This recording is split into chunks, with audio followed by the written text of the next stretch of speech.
हमारी वजह से उनकी जिंदगी में दुख आया, ये सोच सोच के मैं हर रोज मरती।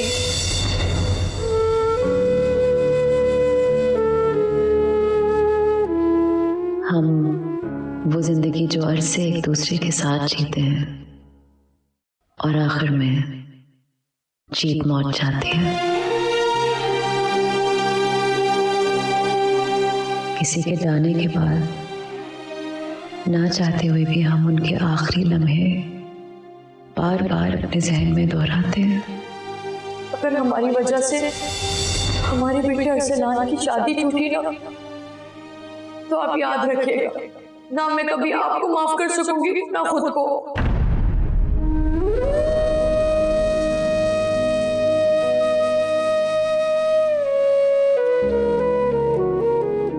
कि जाने वाला आज हमारे साथ होता और हम ऐसे देखते हैं जिसे शायद हमें पता लग जाना चाहिए था कि हम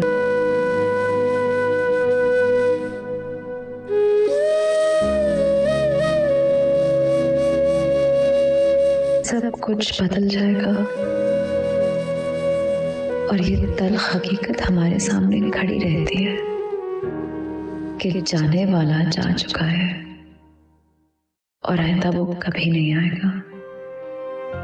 बेटा तुम इस माहौल में पली बड़ी नहीं हो, लेकिन उसके बावजूद भी तुम हमारे साथ घुल मिल के रहे इस माहौल में, हमें कभी एहसास ही नहीं होने दी।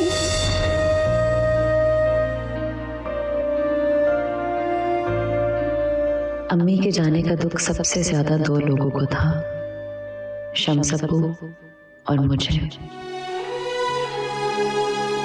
क्योंकि हम दोनों को अपने अपने दिल में लग रहा था कि कहीं ना कहीं अम्मी के इस दुनिया से जाने में हमारा हाथ शामिल है।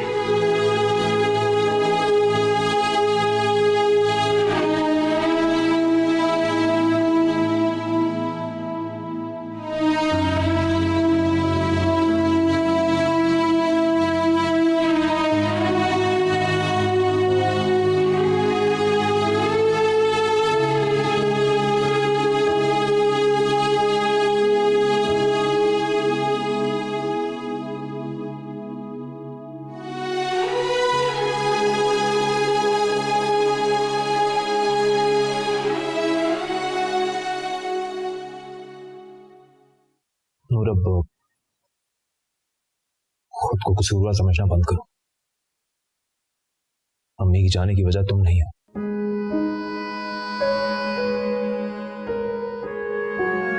अरसलान, तुम जो भी कहो, बकौल तुम्हारे वो हार्ट पेशेंट थी, तो हार्ट पेशेंट को तो किसी भी किस्म की टेंशन नहीं देनी चाहिए। और मेरे जहन से ये बात निकल नहीं रही कि मेरा यहाँ से जाना उनकी सबसे बड़ी टेंशन बन गया था। ठीक है, मैं मान लेता हूं तुम्हारी बात, लेकिन जो बाबा ने किया, अम्मी की जाने की वजह बाबा बने हैं और कोई नहीं। Arsalan, you need to stop this। तुमने 1 महीने से बाबा से बात नहीं की है। प्लीज ये मत भूलो कि वो जवान नहीं है, वो बूढ़े हैं और वो टूटे हुए हैं इस वक्त। खुदा ना खास्ता अम्मी के बाद बाबा को कुछ हो गया, हम क्या करें? मैं बाबा से कभी बात नहीं करूंगा। This is ridiculous. You need to stop this. You really need to put a stop to this. Arsalan,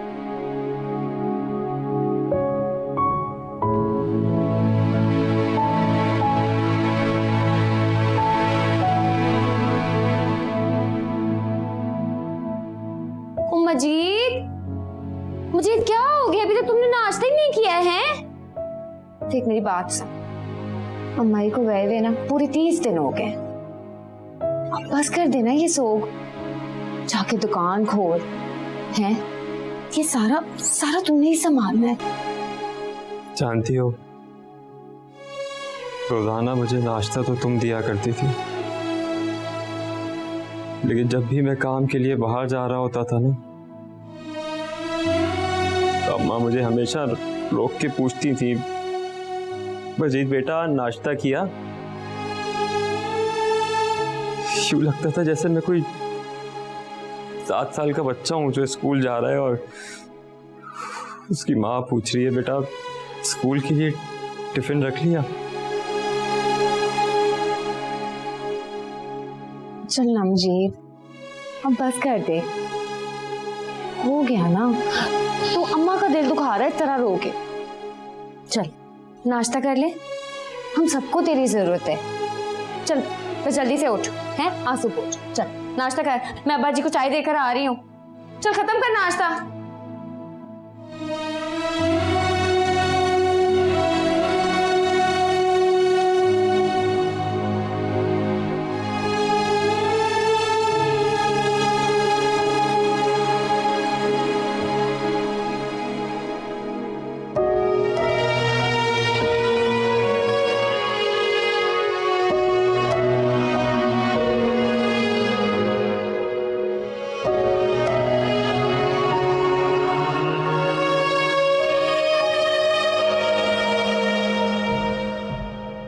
अम्मी बहुत जल्दी चली गई यार। अभी तो मेरी अच्छी नई नई जॉब लगी थी, पैसे बनाना शुरू किए थे मैंने, इतना अच्छा नया घर मिला था मुझे। She couldn't see it, क्योंकि उनको कपड़े दिलाने थे, गाड़ी में घुमाना था। I wanted to do a lot for her यार।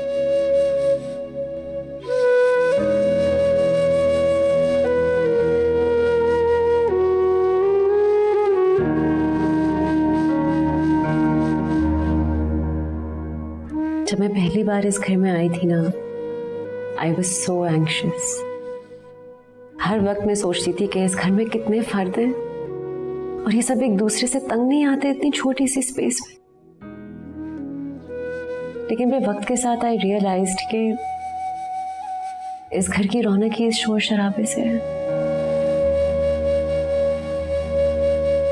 अम्मी जो है ना, वो उन्होंने कभी ये सोचा ही नहीं कि उनको बहुत बड़ा घर चाहिए या बहुत बड़ी गाड़ी चाहिए।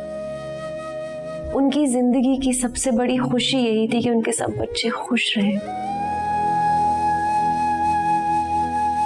तुमने नोटिस नहीं किया इस्मान, पिछले 1 महीने से इस घर में कोई शोर शराबा नहीं हुआ। बच्चे कमरों में बंद हैं, कोई खेलता ही नहीं है, कोई शोर नहीं हो रहा, कोई रौनक ही नहीं है। हम बड़े हैं ना इस घर के, हमें सबको संभालना होगा, लेकिन सबसे पहले हमें एक दूसरे को संभालना होगा ना। कैसे है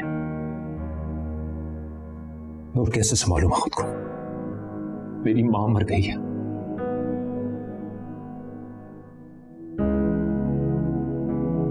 तो मतलब मैं जब भी सोचता हूं तो मुझे कसूरवार मेरा बाप लगता है।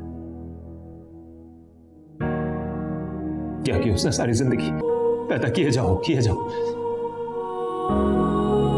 और जब उससे टाइम मिला तो अपनी खिदमत करवाई, और आज उसके मरने की वजह भी वो आदमी खुद बन गया। तुम्हें उन्हें माफ करना होगा, उनके लिए नहीं, for your own peace of mind. नहीं यार, I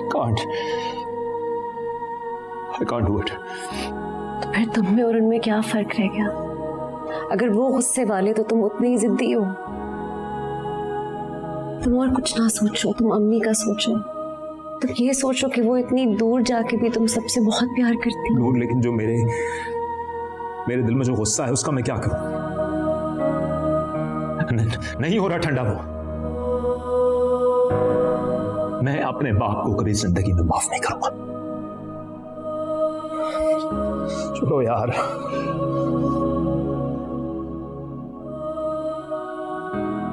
सॉरी बेटा। ये बात माफी की नहीं है, बात समझने की कोशिश करें। इस दुनिया में हर चीज करने का एक मुकर्रर वक्त होता है, लेकिन उस घर में किसी को कोई परवाह ही नहीं। बहुत बेबस होकर रह गया हूं मैं।